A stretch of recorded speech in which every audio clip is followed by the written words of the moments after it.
প্রিয় কর্মচারী বন্ধুরা, আমি শ্যামল কুমার মিত্র, সভাপতি, confederation of state government employees. আজকে একটি অতি গুরুত্বপূর্ণ বিষয় নিয়ে আপনাদের সামনে উপস্থাপিত হয়েছি। আপনারা সংবাদ মাধ্যম সূত্রে নিশ্চয়ই অবগত হয়েছেন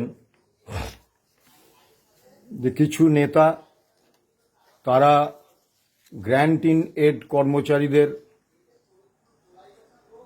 অপেক্ষা করার পরামর্শ দিয়েছেন।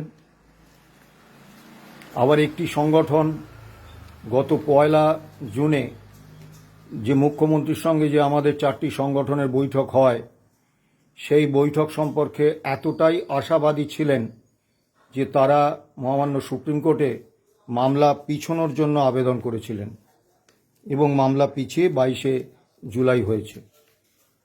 আমি এই কারণে এই সংগঠনগুলোর কোনো সমালোচনা করব না, 3টি কারণে।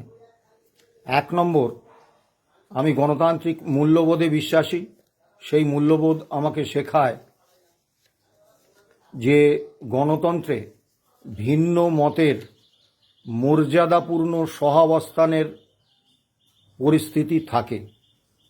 দ্বিতীয়, আমি আমার দীর্ঘ ট্রেড ইউনিয়ন অভিজ্ঞতা থেকে বুঝতে পারছি যে অদূর ভবিষ্যতে আমাদের ঐক্যবদ্ধভাবে কর্মচারীদের স্বার্থে আন্দোলনে নামতে হবে।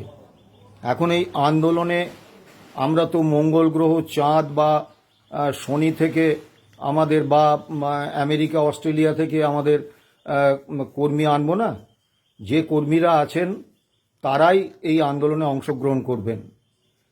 কাজেই এইরকম একটা গুরুত্বপূর্ণ সময়ে বিভিন্ন সংগঠনের পারস্পরিক কাদা ছোঁড়াছুড়ি কর্মচারী ঐক্যের ক্ষেত্রে একটা বাধা তৈরি করবে এবং সেটা কিন্তু সামগ্রিকভাবে কর্মী স্বার্থের বিরুদ্ধে যাবে।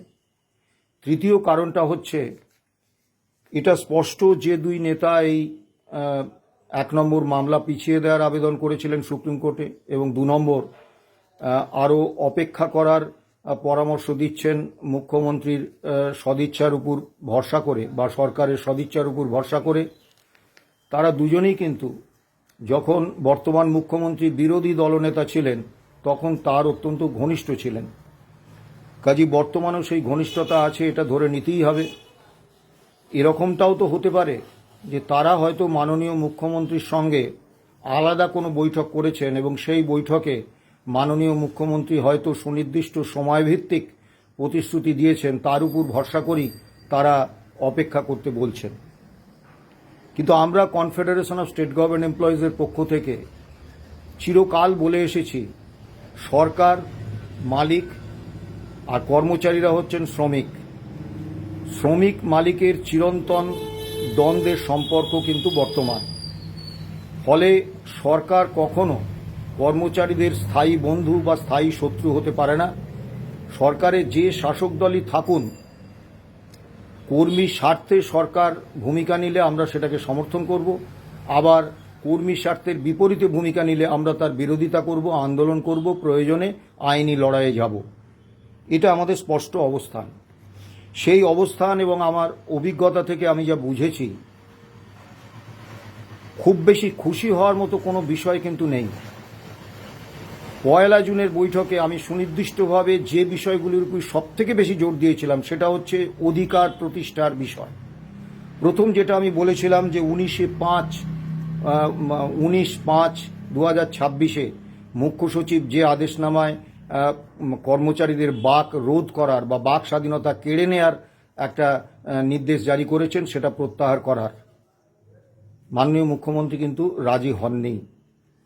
দ্বিতীয় যে বিষয়টা, যে তৃণমূল সরকারের আমলে পুলিশ কর্মী সহ 6টি দপ্তরের ইউনিয়ন করার অধিকার কেড়ে নেওয়া হয়েছিল এবং আমাদের দীর্ঘদিনের অর্জিত অধিকারগুলি সবই হরণ করে নেওয়া হয়েছিল, সেগুলো ফিরিয়ে দেওয়ার আবেদন করেছিলাম। সে প্রশ্নেও কিন্তু মুখ্যমন্ত্রী শুনেছেন কিন্তু কোনো মন্তব্য করেননি।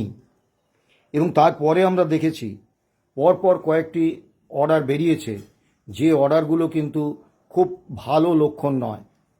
1 নম্বর হচ্ছে সমস্ত সরকারি কর্মচারী মানে রাজ্য কর্মী, এমনকি চুক্তিভিত্তিক কর্মীদের বাড়িতেও স্মার্ট মিটার বসানো বাধ্যতামূলক করা। দ্বিতীয় যে বিষয়টা, যে যোগা বাধ্যতামূলক করা। এখন এ বিষয়ে আমরা আমাদের অবস্থান স্পষ্ট করেছি। রাজ্য কর্মীরা তাদের বাড়িতে স্মার্ট মিটার লাগাবেন না ডিজিটাল মিটার লাগাবেন, তারা যোগার মাধ্যমে শরীর ফিট রাখবেন না ব্যায়াম করবেন, না সাঁতার কাটবেন, না হাঁটবেন, এটা তাদের একান্ত ব্যক্তিগত পরিসরের বিষয়। একমাত্র পুলিশের মতো সশস্ত্র বাহিনী ছাড়া অন্য কোথাও এই ধরনের বিষয় চাপিয়ে দেওয়া যায় না। সরকার কিন্তু ব্যক্তি পরিসরে প্রবেশ করছেন। তৃতীয় যে বিষয়টা সম্প্রতি হয়েছে, যে শনি রবিবার স্কেলিটন স্টাফ নিয়ে কাজ হবে,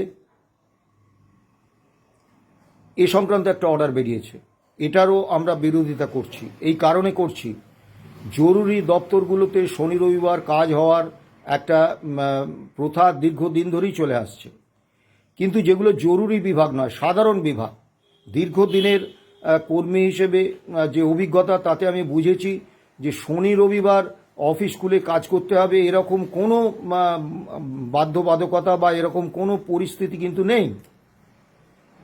তা এবং এই শনি রবিবার ছুটির বিষয়টাও কেন হয়েছে ভাবতে হবে। শনিবার আগে হাফ ছুটি হতো, তখন 10টা 5টা ডিউটি ছিল, তারপরে ডিউটিটা 5:30 অবধি করে দেওয়ার পরে আধ ঘন্টা করে 5 দিন বেশি, সেই জন্য শনিবারটাও ছুটির দিন হিসেবে ঘোষিত হয়। কাজেই একটা জিনিস মাথায় রাখতে হবে, এই স্কেলিটন স্টাফের কিন্তু কোনো সংজ্ঞা নেই। কাজেই যে আধিকারিক মনে করবেন যত বেশি সংখ্যায় সম্ভব তিনি কর্মচারীদের আনবেন, এই অভিজ্ঞতা আমাদের আছে।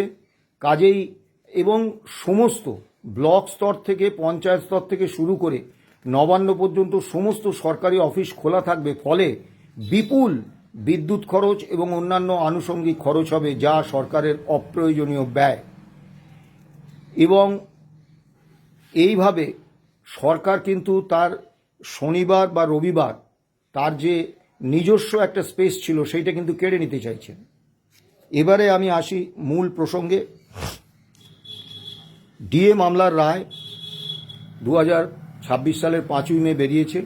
পূর্বতন সরকার এবং বর্তমান সরকার তা কার্যকর করেননি।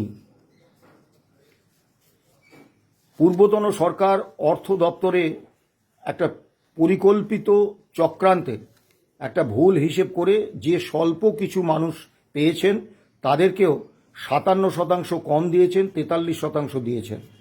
আমরা মুখ্যমন্ত্রীকে এই ভুল সংশোধন করার অনুরোধ জানিয়েছিলাম, দাবি জানিয়েছিলাম, কিন্তু আজ পর্যন্ত অর্থ দপ্তর এই ভুল কিন্তু সংশোধন করেননি। অর্থাৎ আগামী দিনেও যারা এই রায় মেনে বকেয়া ডিএর টাকা পাবেন বা ডিয়ারনেস রিলিফ পাবেন, তারা কিন্তু এই 43%ই পাবেন, 57% নয়। এক্ষেত্রে আমার মনে হয়েছে পরিকল্পিত চক্রান্তমূলক ভুলটা যখন অর্থ দপ্তরের, অর্থ দপ্তর নিজেই কিন্তু এটা সংশোধন করে নিতে পারতেন, কিন্তু তারা করেননি। তার মানে দাঁড়াচ্ছে বর্তমান সরকারও অতীতের পূর্বতন সরকারের যে চক্রান্তমূলক ভুল, সেই ভুল হিসেবেই বকেয়া ডিএ বা ডিয়ারনেস রিলিফ দিতে চাইছেন। এর পরের যে বিষয়টা, সেটা হচ্ছে মাননীয় মুখ্যমন্ত্রী বাজেট পেশের ঠিক পরে একটা সাংবাদিক সম্মেলন করেছিলেন, আপনারা নিশ্চয়ই শুনেছেন। সেই সাংবাদিক সম্মেলনে তিনি কি বলেছিলেন? বলেছিলেন, আগের সরকার অনেকটাই দিয়ে গেছে, আমার সরকার আসার পরও কিছু দিয়েছি, আর সামান্য কিছু বাকি আছে, ওটুকু ফান্ড অ্যাভেলেবিলিটির উপর আমরা দিয়ে দেব। ডিএ মামলার রায় কার্যকর করার প্রসঙ্গে বলেছিলেন। খুব ঠান্ডা মাথায় ভেবে দেখুন তো, আগের সরকার কাদের দিয়ে গিয়েছিলেন? সরাসরি রাজ্য সরকারি কর্মচারী যারা, তাদের দিয়েছিলেন। তাও কেএমসি এলাকার ব্যাংক থেকে যে সমস্ত সরকারি কর্মচারী পেনশনাররা পেনশন নেন তাদের বাদ রেখে, grant in add, work charge বা ডেইলি রেটেড কর্মীদের কিন্তু দেননি। এবং যারা পেয়েছেন এ পর্যন্ত, তারা যারা পাবেন বা যাদের পাওয়া উচিত সেই সংখ্যার তুলনায় একটা ক্ষুদ্র ভগ্নাংশ। অর্থাৎ আপনারা যদি মাননীয় মুখ্যমন্ত্রীর বক্তব্যটা খুব মন দিয়ে শোনেন এবং বিশ্লেষণ করেন, তাহলে বুঝবেন মাননীয় মুখ্যমন্ত্রী কিন্তু শুধুমাত্র সরকারি কর্মচারীদের কথাই বলেছেন।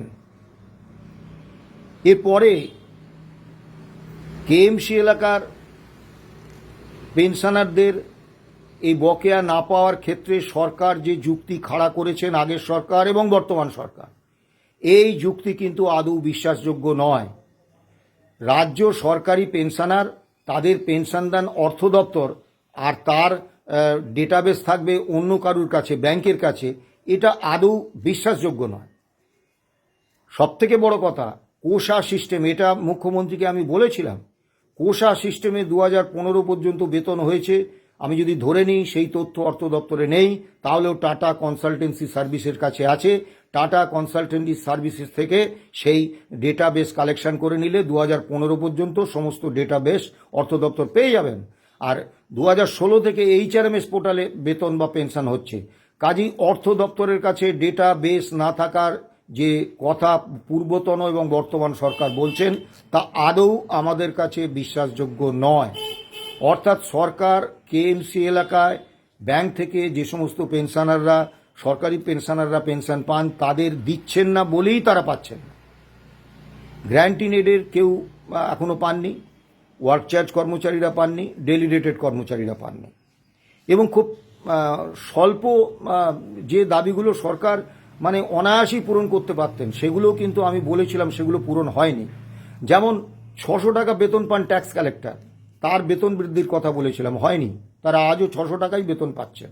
জীবিকা সেবকরা 9 বছর ধরে বেতন পাচ্ছেন না, তাদের বেতন চালু করার কথা বলেছিলাম, তা হয়নি। ওয়েস্ট বেঙ্গল হেলথ স্কিমে শিক্ষক, শিক্ষাকর্মী সহ অন্যান্য রাজ্য কর্মীদের অন্তর্ভুক্ত করার দাবি করেছিলাম, হয়নি। এটাতে সরকারের 1 নয়া পয়সা আর্থিক অনুদান বা আর্থিক বরাদ্দ দিতে হবে না। তারপরে ধরুন ওয়ার্ক চার্জ কর্মচারীদের আগে 1974 সাল থেকে 10 বছর চাকরি হলে তাদের রেগুলারাইজেশন হতো, 3 বছর চাকরি করলে তারা কোয়াজি পার্মানেন্ট স্টাফ হিসেবে গণ্য হতেন। 2011 সালে তৃণমূল সরকার এই অধিকার তাদের থেকে কেড়ে নেয়। 2011 থেকে আজ পর্যন্ত ওয়ার্ক চার্জ কর্মীদের রেগুলারাইজেশনের প্রক্রিয়াটা বন্ধ হয়ে আছে এবং তারা ব্যাপক ক্ষতিগ্রস্ত হচ্ছেন। আমি মাননীয় অর্থমন্ত্রীকে বলেছিলাম, কিন্তু সে ব্যাপারে কোনো উদ্যোগ নেওয়া হয়নি। অপেক্ষা করতে বলছেন যারা, তাদের কোনো সমালোচনা না করেই আমি বলছি। পঞ্চম বেতন কমিশনের কার্যকালের মেয়াদ ছিল 2006 থেকে 2015।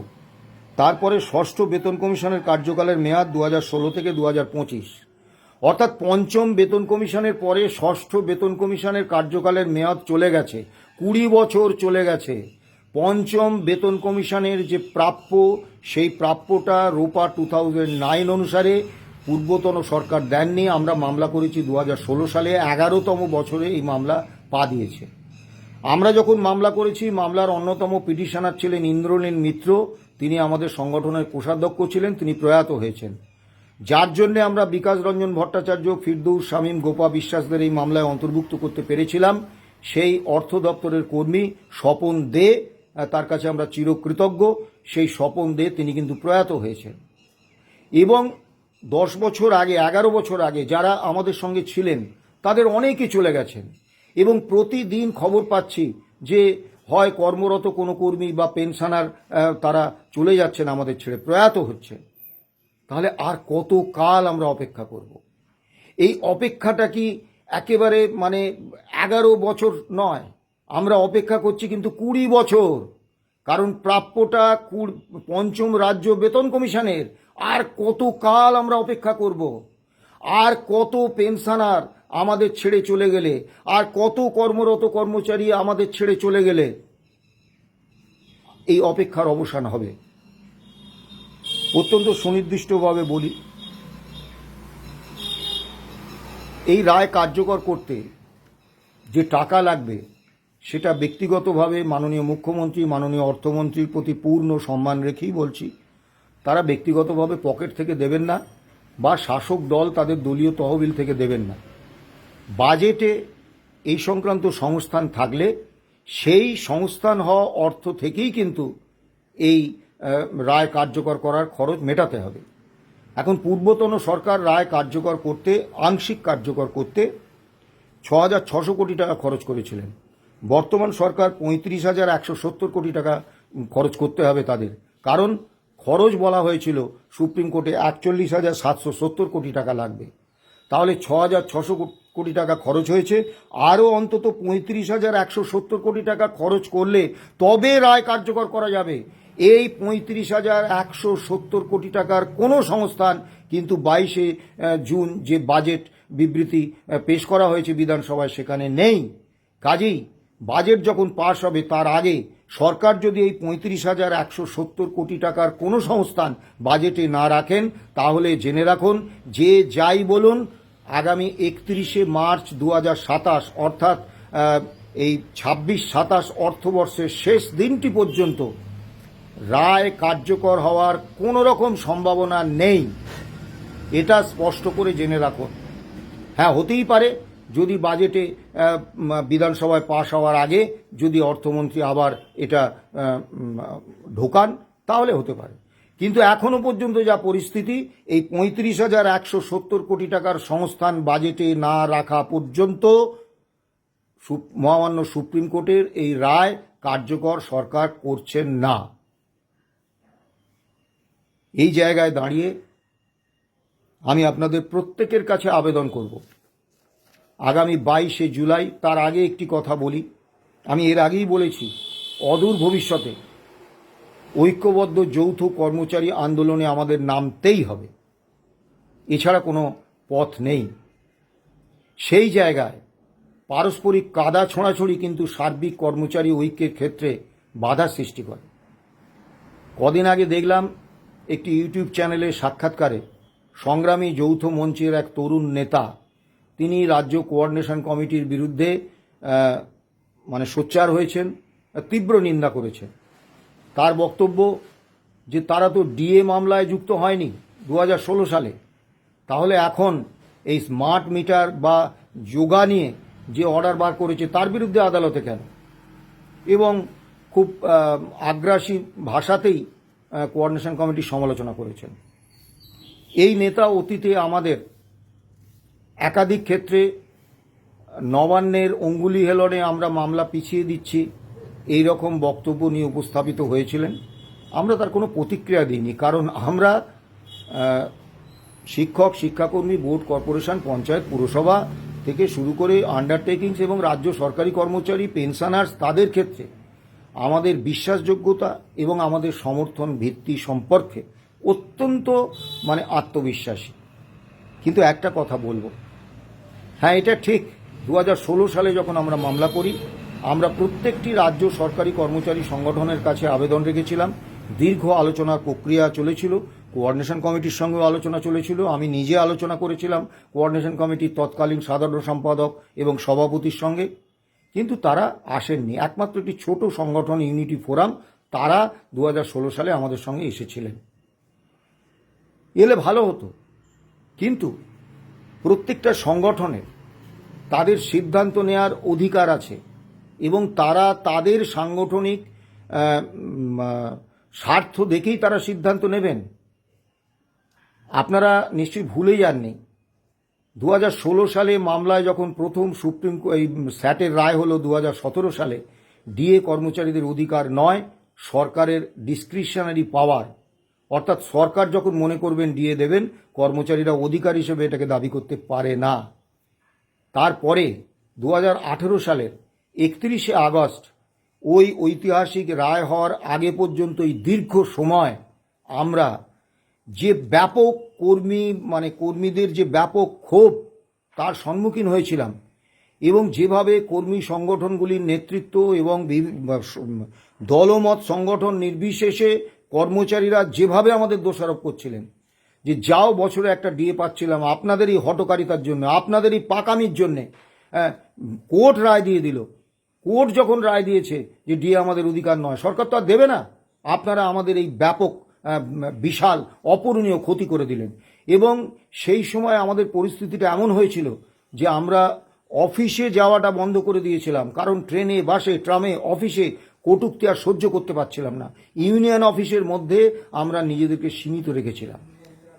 এখন আজকে মহামান্য সুপ্রিম কোর্ট একটা ঐতিহাসিক রায় দিয়েছেন, আমাদেরকে অনেকেই প্রশংসা করছেন, কিন্তু যদি বিপরীতটা হতো, অর্থাৎ রায় যদি কর্মচারীদের বিরুদ্ধে হতো, তাহলে কিন্তু আমরা ভিলেন এবং আমাদের সংগঠন কনফেডারেশন অফ স্টেট গভর্নমেন্ট এমপ্লয়িজের অস্তিত্ব আদৌ থাকতো কিনা এটা কিন্তু চিন্তার বিষয়।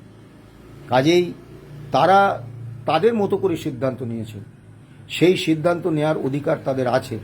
এবং যেহেতু তারা ডিএ মামলায় অংশগ্রহণ মামলাকারী হিসেবে আসেননি, তাই তারা অন্য বিষয়ে মামলা করতে পারবেন না, এরম তো কোনো মাথা ব্যথা নেই।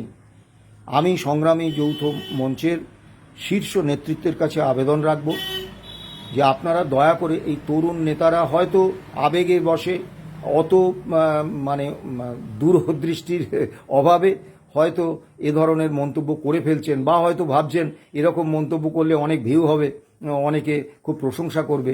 এই প্রবণতা আপনারা রোধ করুন, কারণ আমি আবারও বলছি, আমরা মঙ্গল গ্রহ বা চাঁদ থেকে বা শনি গ্রহ থেকে কর্মচারী আনবো না। যে কর্মচারীরা আছেন, যে সংগঠনগুলো আছে, তাদের নিয়েই কিন্তু আমাদের যৌথ আন্দোলন করতে হবে। সেক্ষেত্রে আমরা যদি পারস্পরিক কাদা ছোঁড়াছুড়িতে মেতে উঠি, তখন কিন্তু এই প্রক্রিয়াটা কার্যকর করতে খুব বেগ পেতে হবে, আদৌ সম্ভব নাও হতে পারে। কাজেই আমরা প্রত্যেকটি সংগঠন পরস্পরের প্রতি শ্রদ্ধা রেখেই আমরা কথাবার্তা বলি। আর সমালোচনা করারও অনেক ধরন আছে, সেই ধরনগুলো আমরা ব্যবহার করতে পারি। আমরা এতটা রূঢ় হব কেন? এবারে মূল প্রসঙ্গে আমি আসি। ডিএ মামলার রায় কার্যকর এই সরকার করছেন না, এ ব্যাপারে আমার কোনো রকম দ্বিধা দ্বন্দ্ব নেই, যদি না তাদের সিদ্ধান্ত পরিবর্তিত হয়। সেক্ষেত্রে 22শে জুলাই সুপ্রিম কোর্টে মামলা আছে, সেদিন আদৌ মামলা হবে কিনা আমরা জানি না। যদি মামলা হয় আমরা আমাদের বিষয়টা নিশ্চয়ই তুলে ধরব, কিন্তু একটা কথা অত্যন্ত স্পষ্টভাবে আপনারা দয়া করে আমার উপর রুষ্ট হবেন না, আমার কথাটা বোঝার চেষ্টা করবেন। ভারতবর্ষে এমন অনেক বহু মামলার রায় আমি আপনাদের দেখিয়ে দিতে পারি, যে মামলার রায় কিন্তু জনমতের একটা ব্যাপক প্রভাব ছিল। আজকে আপনারা যারা গ্র্যান্ট ইনেডের কর্মচারী, যারা ওয়ার্ক চার্জ কর্মচারী, যারা ডেলি রেটেড কর্মচারী, তারা এই রায় মেনে 1 পয়সাও পাননি। আপনারা মাননীয় মুখ্যমন্ত্রী, মাননীয় অর্থমন্ত্রী, ইন্দু মালহোত্রা কমিটি এবং মহামান্য সুপ্রিম কোর্টের প্রধান বিচারপতিকে একই বয়ানে 4টে চিঠি পাঠান। সেখানে আপনারা লিখুন এই রায় 5ই ফেব্রুয়ারি 2026 হয়েছে, কিন্তু আমরা এখনও কেউ 1 পয়সা পাইনি। দয়া করে আমরা যাতে এই রায় মেনে বকেয়া ডিএটা পাই সেটার ব্যবস্থা করুন। এবং এটা আপনারা পাঠান পোস্টে। আমি এই ভিডিওর শেষে আমি প্রত্যেকের ঠিকানা দিয়ে দেব, আপনারা পোস্টে পাঠান। কারণ ইমেলে পাঠালে আমি ব্যক্তিগত অভিজ্ঞতা থেকে দেখেছি, ইমেলটা সংশ্লিষ্ট ব্যক্তির মেলবক্সেই থেকে যায়, সেখানে কিন্তু কোনো সেগুলো অফিসে বা দপ্তরে কাজ হয় না, সেগুলো নিয়ে বিচ্ছিন্ন ব্যতিক্রম থাকতেই পারে। কিন্তু আপনারা যদি পোস্টাল সার্ভিসের মাধ্যমে বা কুরিয়ার সার্ভিসের মাধ্যমে হাতে লেখা চিঠি পাঠান বা টাইপ করা চিঠি পাঠান, সেগুলো কিন্তু সংশ্লিষ্ট দপ্তরে গিয়ে রিসিভ হবে এবং সংশ্লিষ্ট দপ্তরের রিসিভিং সেকশন থেকে সেগুলো কিন্তু সংশ্লিষ্ট দপ্তরে ফাইল হয়ে যাবে, অর্থাৎ সংশ্লিষ্ট অফিসে সেই চিঠিগুলোর কিন্তু কাজ হবে। আপনারা প্রত্যেকে যারা 1 পয়সা এখনো পর্যন্ত পাননি, যেমন কেএমসি এলাকার সরকারি পেনশনার, যারা কেএমসি এলাকার ব্যাংক থেকে পেনশন পান, আপনারা প্রত্যেকে চিঠি লিখুন এই 4 জায়গায়: মাননীয় মুখ্যমন্ত্রী, মাননীয় অর্থমন্ত্রী, মাননীয় সুপ্রিম কোর্টের প্রধান বিচারপতি এবং ইন্দু মালহোত্রা কমিটি। চিঠি লিখুন, তাতে বলুন আমরা কিছু পাইনি, দয়া করে রায়টা কার্যকর করার ব্যবস্থা করুন। যারা পেয়েছেন কিন্তু ভুল হিসেবে পেয়েছে, অর্থাৎ 57% আপনার থেকে কম দেওয়া হয়েছে, তারা লিখুন যে আমরা আংশিক পেয়েছি 16 থেকে 19 পর্যন্ত, কিন্তু ভুল হিসেব করে আমাদের দেয়া হয়েছে। আমরা চাইছি 16 থেকে 19 আমাদের সঠিক হিসেব করে all India consumer price index মেনে আমাদের এই বকেয়া ডিএটা দেয়া হোক, এবং ভুল সংশোধন করে বাকি যে আমার প্রাপ্য হচ্ছে সেটা আমাকে দেয়া হোক, এবং 8 থেকে 19 আমাদের দেয়া হোক। আপনারা দয়া করে বিপুল সংখ্যায় কর্মচারী এবং যে সমস্ত পেনশনার এখনও সক্ষম আছেন শারীরিকভাবে যথেষ্ট, তারা চিঠি দিন। এই চিঠি দেয়াতে কোনো অপরাধ নেই, শুধু আপনি আপনার একটা সত্যি বক্তব্য, আপনার এই বঞ্চনার বক্তব্যটা আপনি পৌঁছিয়ে দেবেন। প্রত্যেকের প্রতি পূর্ণ সম্মান রেখেই চিঠি লিখবেন, কারুকে অভিযোগ করার কোনো প্রয়োজন নেই। লিখবেন, মাননীয় মুখ্যমন্ত্রী, পশ্চিমবঙ্গ সরকার, আপনি জানেন যে সুপ্রিম কোর্টে 5ই ফেব্রুয়ারি 2026 বকেয়া ডিএ রূপা 2009 অনুসারে মিটিয়ে দেওয়ার কথা ছিল। এপ্রিল 2008 থেকে 2019 পর্যন্ত আমরা কিছু পাইনি, আপনি ব্যবস্থা নিন। একই বয়ানে সুপ্রিম কোর্ট এবং দিন। এই চিঠিটা কিন্তু আপনাদের দিতেই হবে। 22শে জুলাই মামলার আগে যদি মাননীয় মুখ্যমন্ত্রী এবং মাননীয় অর্থমন্ত্রীর কাছে বিপুল পরিমাণে এই ধরনের চিঠি যায়, তারা কিন্তু একটু চাপে পড়বেন। এবং ইন্দু মালহোত্রার কমিটিতে এবং মহামান্য সুপ্রিম কোর্টের প্রধান বিচারপতির কাছে বিপুল সংখ্যায় চিঠি গেলে তারাও কিন্তু প্রবল চাপে পড়বেন। এবং সেক্ষেত্রে 22শে জুলাই মহামান্য সুপ্রিম কোর্টে যে শুনানি হবে, সেখানে কিন্তু কর্মীপক্ষ অনেকটা এগিয়ে থাকবে। আপনারা দয়া করে, শুধু হাহুতাশ না করে, শুধু আমাদের ফোন করে কবে পাবো এটা জিজ্ঞেস না করে আপনারা সক্রিয় হন। এবং এই কাজটা কিন্তু খুব কঠিন কাজ নয়, এটা কোনো শক্ত কাজ নয়। আপনাদের ভূমিকা নিতেই হবে ভাই। ভূমিকা যদি আপনারা না নেন, তাহলে আগামী দিনে কি হবে আমাদের পক্ষে বলা মুশকিল। কারণ মনে রাখবেন, এই মামলার অন্যতম যে রায় দিয়েছেন ঐতিহাসিক, তার অন্যতম বিচারপতি মাননীয় সঞ্জয় কারোল, তিনি কিন্তু আগস্টে রিটায়ার করছেন। তারপরে কিন্তু এই বেঞ্চ ভেঙে যাবে, নতুন বেঞ্চ আসবে। নতুন বেঞ্চের মনোভাব কি হবে তা আমরা কিন্তু এখনো জানি না। নতুন বেঞ্চে মামলা গেলে তখন জানতে পারবো। কাজে আপনাদের প্রত্যেকের কাছে আবেদন করছি, দল মত সংগঠন নির্বিশেষে কর্মরত সমস্ত কর্মচারী, সে গ্র্যান্টিনেড হোক, সে সরকারি কর্মচারী হোক, এবং অবসরপ্রাপ্ত সমস্ত পেনশনার যারা শারীরিকভাবে সক্ষম আছেন, তারা এই 4 জন ব্যক্তিত্বকে একটা করে চিঠি দিন, পোস্ট অফিসের মাধ্যমে অথবা কুরিয়ার সার্ভিসের মাধ্যমে। এবারে আসুন বর্তমান ডিএর প্রসঙ্গে। যারা অভিনন্দন জানিয়েছেন, অভিনন্দন জানাতেই পারেন, আমাদের কোনো আপত্তি নেই। কিন্তু আমাদের বক্তব্য একটাই, যদি এরকমটা হতো যে সরকার, যেটা আমি মাননীয় মুখ্যমন্ত্রীকে বলেছিলাম, যে যতদিন না all India consumer price index মেনে বছরে 2বার ডিএ দেয়ার যে নীতি রূপা 2009-এ পূর্বতন অর্থমন্ত্রী ডক্টর অসীম দাশগুপ্ত করে গিয়েছিলেন, সেই নীতি যতদিন পর্যন্ত না স্ট্যান্ডিং অর্ডার আকারে বেরোচ্ছে, কর্মচারীদের ডিএ বঞ্চনার কোনো অবসান হবে না। আমরা খুব খুশি হতাম যদি এই 42% ডিএকে বাইরে রেখে তারপর থেকে, অর্থাৎ এই সরকার যেদিন থেকে বাজেট পেশ করলেন, সেদিন থেকে অন্তত এই স্ট্যান্ডিং অর্ডারটা কার্যকর করতেন, প্রকাশ করতেন এবং কার্যকর করতেন। ডিএ কতটা পেলাম, কবে থেকে পেলাম, এটা খুব বড় কথা নয়। কত বেশি পরিমাণে পেলাম, এটাও বড় কথা নয়। বড় কথা হচ্ছে যে ডিএটা যতক্ষণ না একটা নীতি অনুসারে অধিকার হিসেবে আমরা পাচ্ছি, ততক্ষণ পর্যন্ত যত বেশি আমরা পাই, এটা কিন্তু আমাদের পক্ষে মঙ্গলজনক নয়। কারণ ডিএ দেওয়ার প্রক্রিয়াটা এই 42% ডিএ দিয়ে শেষ হয়ে যাবে না। তারপরে প্রতি জানুয়ারি এবং জুলাই মাসে কিন্তু ডিএর প্রসঙ্গ আসবে এবং আমরা বঞ্চিত হব। কাজেই স্ট্যান্ডিং অর্ডারটা এক্ষেত্রে খুব জরুরি। বকেয়া ডিএর কোয়ান্টাম কতটা সেটা নয়। আরেকটি বিষয় বলবো, 45 দিনের মধ্যে 7ম রাজ্য বেতন কমিশনের সুপারিশকৃত বেতন ভাতা এবং পেনশন আমরা পেয়ে যাব। এটা স্বয়ং মাননীয় কেন্দ্রীয় স্বরাষ্ট্রমন্ত্রী এবং বর্তমান মুখ্যমন্ত্রী এই প্রতিশ্রুতি আমাদের দিয়েছেন।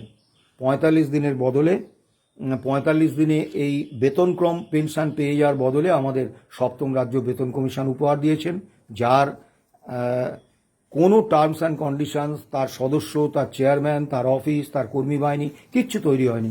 অসংখ্য সংগঠন মেমোরেন্ডাম দেবেন। ফলে কোনোভাবেই যে যুদ্ধকালীন তৎপরতায় কাজ হলেও নভেম্বর 2026-এর মধ্যে এই পে কমিশন তার সুপারিশ দাখিল করতে পারবে না। আর যদি তা না পারে, তাহলে ডিসেম্বর 2026-এ কিন্তু রোপা তৈরি হবে না, সংশ্লিষ্ট রোপা তৈরি হবে না। আর রোপা তৈরি না হলে আমরা কিন্তু 2027-এর 1 জানুয়ারি থেকে বর্ধিত বেতন ভাতা পাবো না। বাস্তবটা বুঝুন। আমি আপনারা যারা যে রাজনৈতিক দল করুন, আমার তাতে কোনো মাথা ব্যথা নেই। এটা আপনাদের ব্যক্তি অধিকার, আমি ও প্রসঙ্গে ঢুকছি না। কিন্তু আবারও বলবো, পেশার স্বার্থে আপনারা রাজনীতির ঊর্ধ্বে উঠে ঐক্যবদ্ধ কর্মী পক্ষ হিসেবে অবস্থান নিন এবং ব্যক্তি কর্মচারী হিসেবে আপনাদের ভূমিকাটাও পালন করুন। অন্যথায় কিন্তু আমাদের অনেক দুর্দিন দেখার অপেক্ষায় থাকতে হবে। ভালো থাকবেন, সুস্থ থাকবেন। কর্মচারী ঐক্য জিন্দাবাদ।